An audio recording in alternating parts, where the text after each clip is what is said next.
I'm Helen Brantley, current chair of the North Carolina Psychology Board. Welcome to the Training for Supervision for licensees and applicants in North Carolina. There will be a knowledge check which you must complete and pass at the 80% level to receive credit for the training. The knowledge check will be at the conclusion of the presentation. In addition, at the end of the training, you will be asked to complete a survey regarding the efficacy of the training for you. There are 4 sections to the supervision training, and each section has its own learning objectives. Part 1 is an overview of the North Carolina Psychology Practice Act and the board rules. There are 3 learning objectives for this section. Number 1, to identify who is required to be supervised, what is required, and when supervision must occur. Second learning objective is to identify required documentation and methods of documentation. And number 3, to define problems and understand investigations. Part 2 is about forms and contracts. The 2 learning objectives for this section include: number 1, identifying specifics of the completion of contracts, and 2, defining when reports are necessary. Part 3 looks at factors which makes up high-quality supervision. The learning objectives for this section include defining different models of supervision, and 2, identifying ethical duties and challenges. Part 4 is a section on competence and self-care. The learning objectives for this section include identifying ethical principles and standards related to self-care and competence, and number 2, identifying 2 key strategies for incorporating self-care into supervision. Who are our presenters who have given so generously of their knowledge and time? Part 1 will be presented by Sandra Panico, attorney for the board, and Mark Davis, who is the staff psychologist and investigator for the board. Part 2 will be presented by Kayla Green, the board's administrative manager in charge of supervision forms and contracts. Parts 3 and 4 will be presented by Dr. Erica Wise, who has a long list of credentials, including having been chair of the board and of NCPA, and on multiple committees of APA. One of her areas of expertise is supervision, for which she has received several awards. We are particularly grateful to Dr. Wise for her dedication to this project.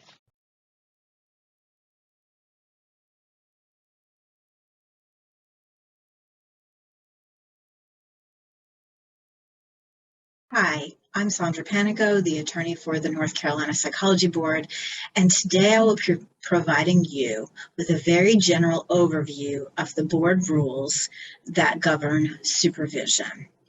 These are some of the things I will be discussing with you today on this slide. As you can see from this slide, the sources of the board's requirements for supervision first go from the North Carolina Psychology Practice Act. The North Carolina Psychology Practice Act requires supervision, but then the board rules govern the specifics of what that supervision looks like.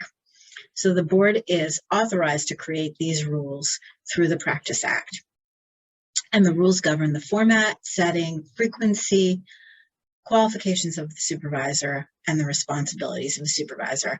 And these are some of the things I will be discussing today. Who requires supervision? All applicants for licensure require supervision. Licensed psychological associates, provisionally licensed psychologists, and psychologists under disciplinary consent order.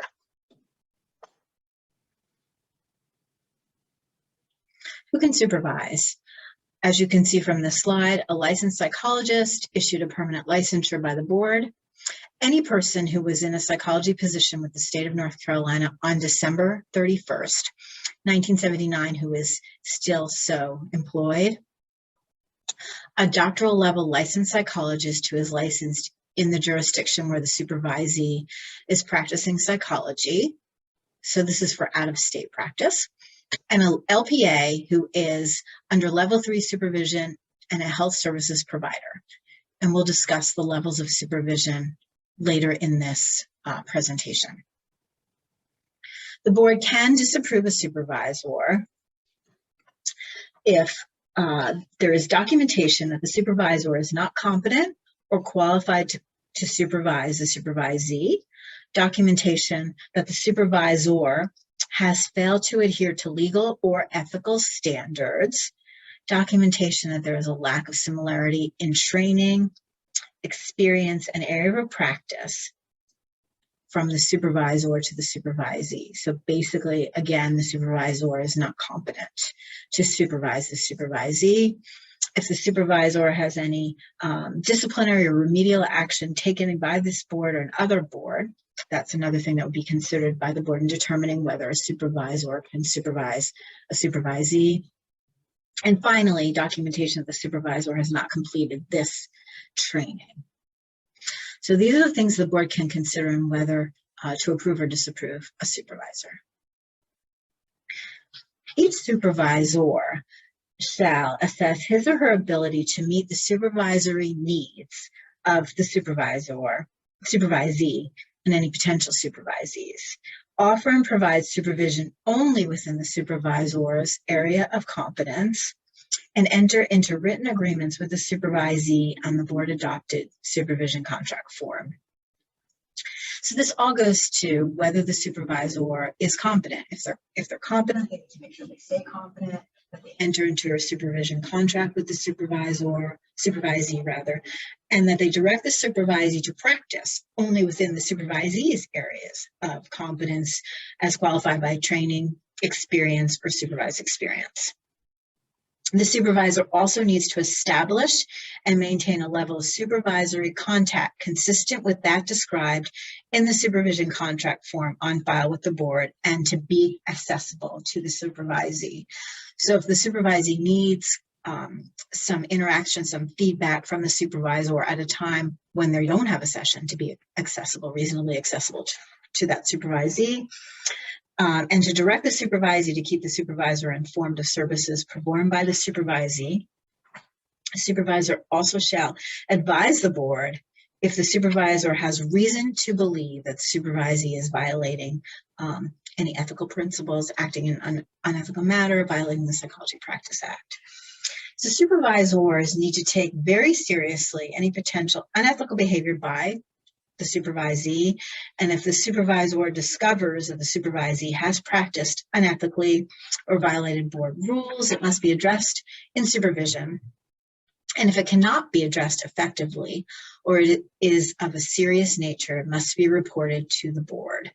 The board holds the supervisor responsible for providing appropriate supervision to the supervisee and complying with all board rules and requirements. Supervisors should also maintain clear boundaries with their supervisees and not enter into situations where the supervisee could be taken advantage of given the nature of the relationship and the power that the supervisor has. Accurate documentation of the supervisory sessions, as well as the supervision report forms, can assist in resolving any issues in supervision. Frequency of supervision. So for applicants, the frequency is 1 hour per week during any week in which the applicant practices psychology. For provisional licensees, it's again, if practicing in North Carolina, provisional licensees shall receive at least 1 hour per week of face-to-face supervision during any week in which the provisional licensee is practicing psychology. Now, for LPAs, it's a little bit more complicated.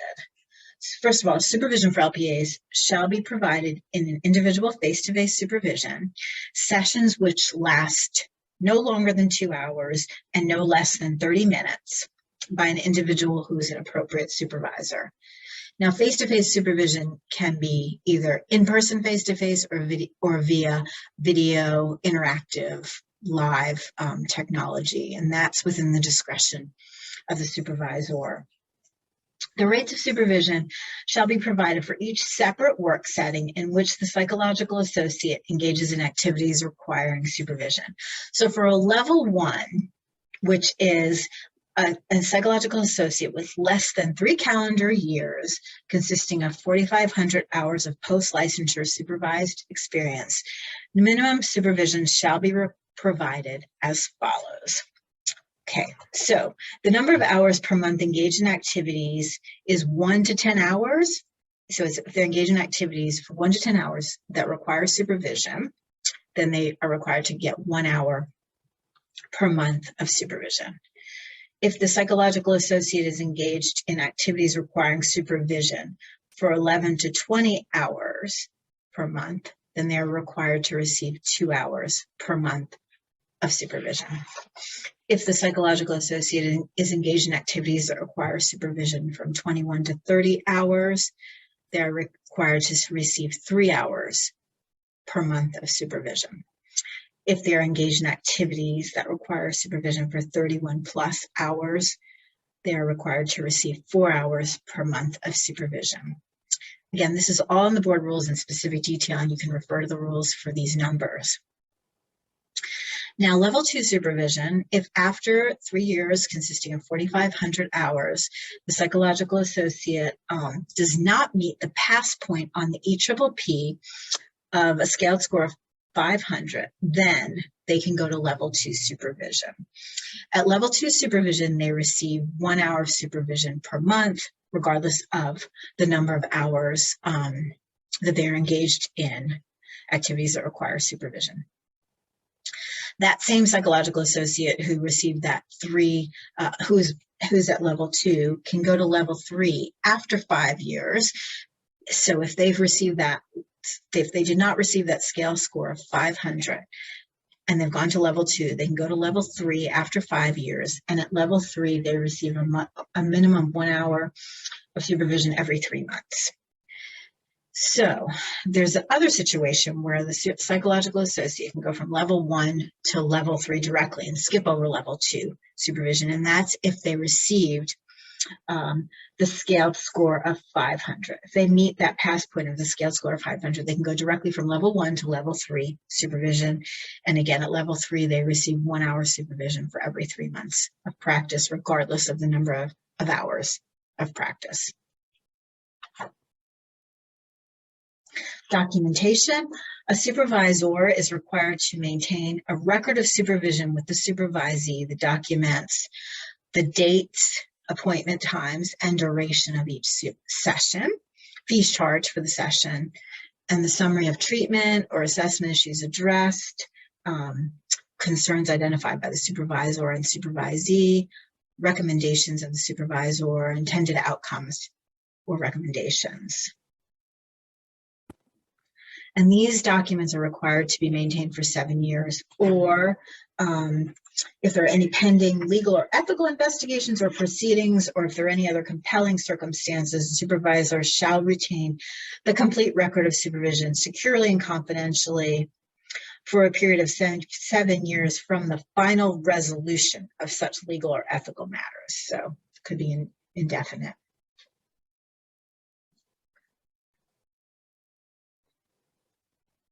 Generally, the supervisor and supervisee should not have any other personal or familiar relationships, except in extraordinary circumstances, such as lack of availability of any other qualified supervisor.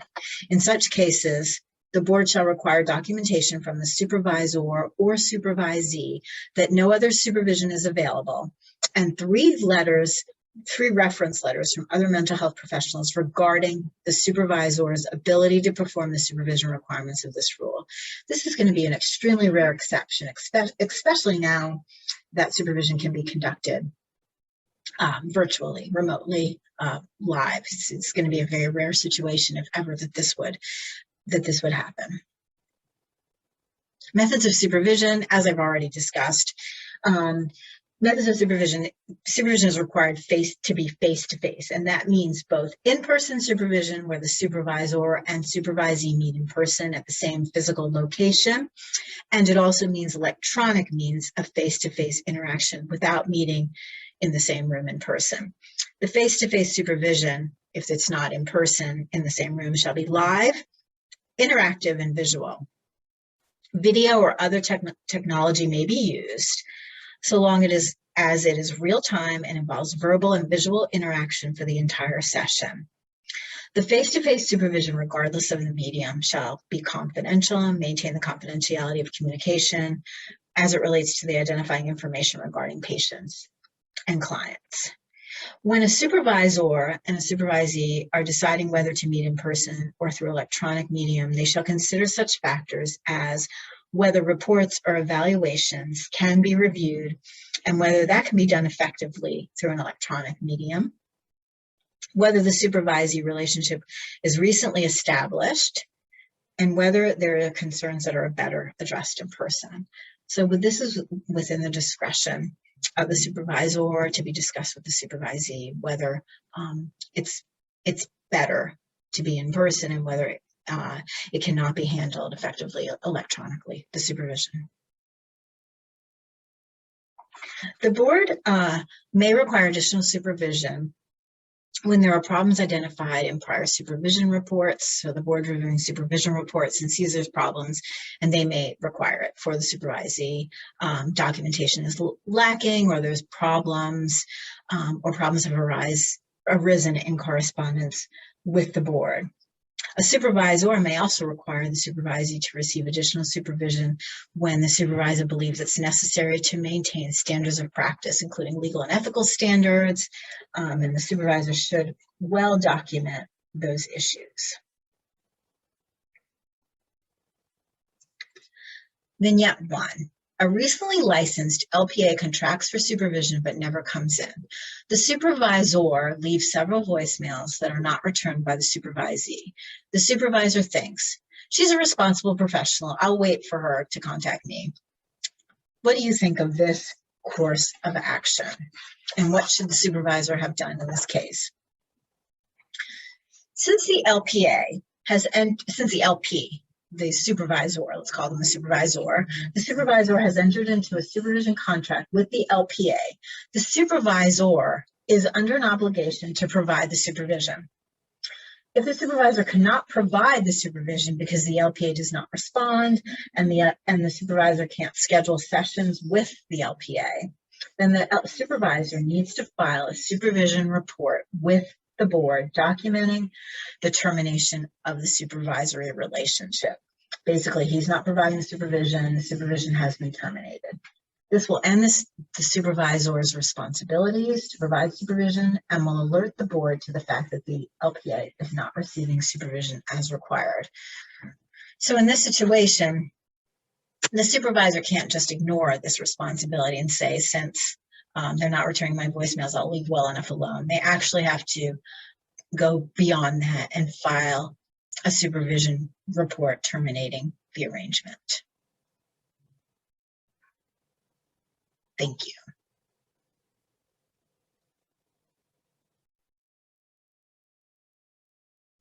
My name is Mark Davis. I'm the staff psychologist and investigator for the North Carolina Psychology Board.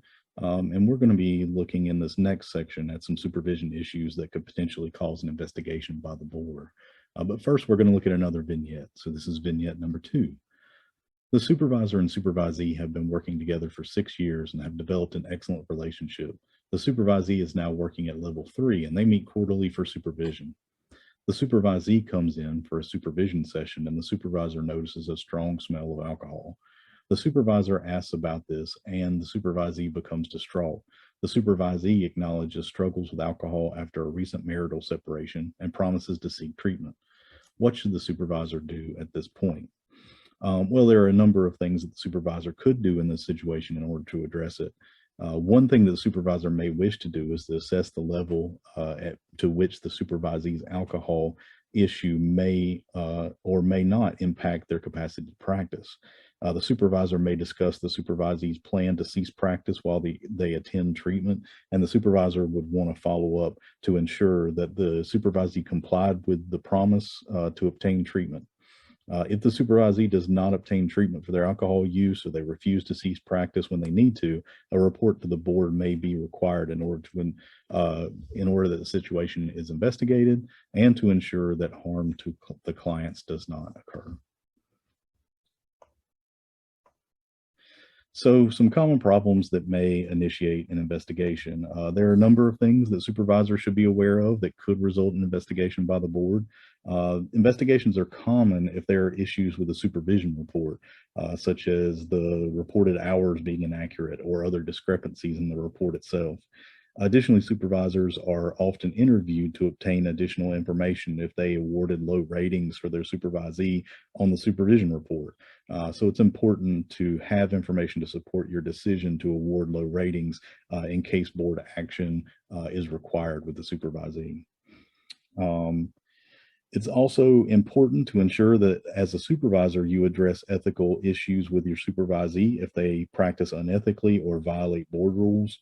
If these issues cannot be addressed informally as part of the supervision process, or there is significant harm due to the supervisee's actions, these must be reported to the board for investigation. If you, as a supervisor, fail to address and/or report those issues to the board, this could also result in its own investigation for potentially failing to follow through with your responsibilities as a supervisor. Additionally, if supervisees indicate that you, as the supervisor, provided unethical or inappropriate supervision or supervision that does not comply with the board's requirements, or that they feel they were taken advantage of in some way in that supervisory relationship, this may result in an investigation as well. So problems that can also occur related to billing or co-signing documentation for your supervisee's services. All services by an LPA should be billed under that LPA's name. Billing these services under the supervisor's name is typically considered fraud by most insurance companies and by the board.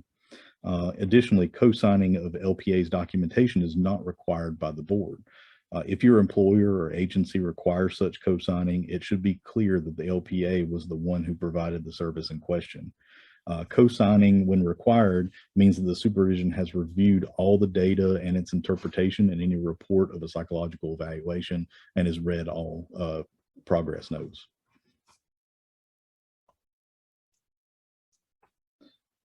So some things to consider as a supervisor. The board holds the supervisor responsible for providing appropriate supervision and for complying with all board rules and requirements of supervisors. Supervisors should maintain clear boundaries with their supervisees, avoid dual relationships, and attend to power dynamics and any issues that may interfere with the provision of effective and ethical supervision. Supervisors are also responsible for maintaining boundaries between administrative supervision and an employee in an employment context and board mandated supervision for licensing purposes. If boundaries cannot be maintained, a dual relationship may be formed which negatively impacts the supervisee and their ability to receive appropriate supervision. Supervisors should clearly avoid situations in which their supervisees could potentially be taken advantage of by the supervisor. And if any issues with the supervisee or the supervisor in a supervisory relationship result in investigation by the board, complete and accurate documentation of the supervision is essential in resolving issues. So another vignette. The supervisor has begun providing quarterly supervision and has had 2 sessions over the past 6 months. Near the end of the 3rd quarter, the supervisor receives the following voicemail from the supervisee. I'm so sorry for the delay in responding to your voicemail last week about the quarter ending. I've been so busy. Listen, I know we only have 2 days left to get this done, and I'm very motivated to meet. I have some really interesting case developments. Unfortunately, I do need to do some traveling for some very urgent family matters, so would you mind doing our session by phone while I'm driving? I'm totally safe and hands-free, and I'll give you my undivided attention. Let me know a good time tomorrow while I'm on the road, and we'll get this done right in time for the board rules. Thanks, bye. So number 1, is this consistent with board supervision rules? And number 2, how should the supervisee proceed? So for number one, is this consistent with the board supervision rules? No. According to 21 NCAC 54.2005, the board's rules, supervision must occur face-to-face, and that's in quotes, and would not be allowed via phone. Then number two, how should the supervisee proceed? The supervisor should make plans to either meet with the supervisee in person within the time requirement, or the supervisee should make plans to find a secure place to receive face-to-face supervision via electronic means, such as by video call or video conferencing. Additionally, providing supervision with either the supervisee or supervisor potentially being distracted with driving would be inappropriate and potentially not very safe. The supervisor may also wish to have a conversation with the supervisee regarding scheduling of supervision sessions to ensure that this issue does not come up again in the future. This is the end of part one of the training.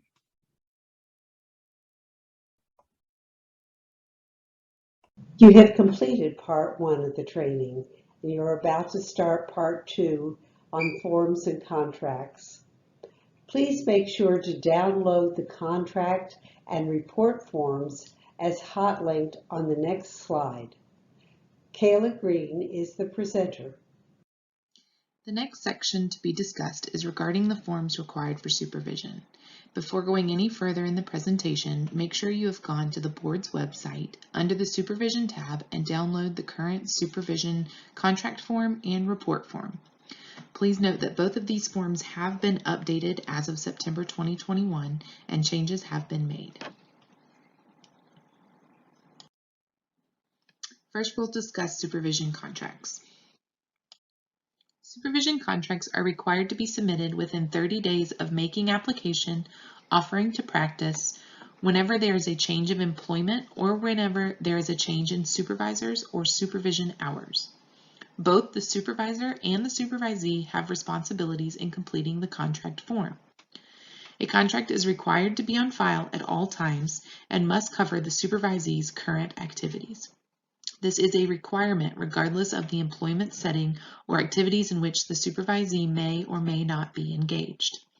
For example, unemployment, retirement, practicing out of state, or working in another field. Supervisees are required to receive supervision per work setting and therefore are also required to have a separate supervision contract on file for each of those work settings. A Section 1 supervision contract is required to be submitted whenever supervision is required to be received for an applicant or for a licensee. Page 1 will be completed by the supervisee, page 2 will be completed by the supervisor, and then page 3 requires attestation by both the supervisee and the supervisor. Page 1 is to be completed by the supervisee. However, as the supervisor, you will need to make sure that the contract is completed to its entirety, making sure that the generic information and items A through D are completed on page 1. Item A will need to indicate the supervisee's status, whether they are an applicant, a licensed psychologist completing consent order supervision, licensed provisionally, or if they are an LPA and what level they are. Item B is the current work setting for the supervisee, which will need to indicate the employer name and address. Item C will indicate the date in which the supervision began. Please note that this cannot be future dated and the contract must be submitted to the board office within 30 days of this date. Item D will indicate if this is a new contract, if it's replacing a current contract, if it is in addition to a current contract, or if there is a change in the supervision level. Page 2 is to be completed by the supervisor. However, this information should also be discussed and reviewed with your supervisee. The generic information at the top will be the supervisor's information. In item 1, you will indicate yes or no regarding denial or limitations of licensure. Item 2 is to indicate the supervisor's licensure status. If the supervisor is not licensed in North Carolina, they will need to submit either a copy of their current renewal certificate or a letter from their state licensing board. If the supervisor is an LPA licensed in North Carolina, then they must be receiving level 3 supervision. Item A will need to include a description of the supervisee's professional responsibilities. And item B or C, you will only complete one or the other. Do not complete both of these areas. Item B is to be completed for applicants or provisionally licensed psychologists. And item C is to be completed for LPs that are receiving consent order supervision or for LPAs. And then item D should indicate if there has been a relationship between the supervisor or supervisee. Page 3 is to be completed by both the supervisor and supervisee. Make sure that you have both checked the appropriate box at the top of the page, indicating that you have reviewed and completed the contract to its entirety. And then you will both need to sign the bottom of the page. One of the most common mistakes when completing a supervision contract is in item C on page 1. Please make sure that you do not predate the supervision contract, and also make sure that an effective date in item C is always listed when submitting a supervision contract. Another major mistake is leaving item A on page 2 blank. You need to make sure that a description of the supervisee's responsibilities is completed. Sometimes the supervisee will fill out this area, which is fine. However, remember that as the supervisor, you are responsible for the appropriate supervision, so make sure you are discussing this information with your supervisee. Next, we will discuss supervision reports. Supervision reports are required to be submitted for an LPA or a provisional licensee to renew their license, which is every 2 years.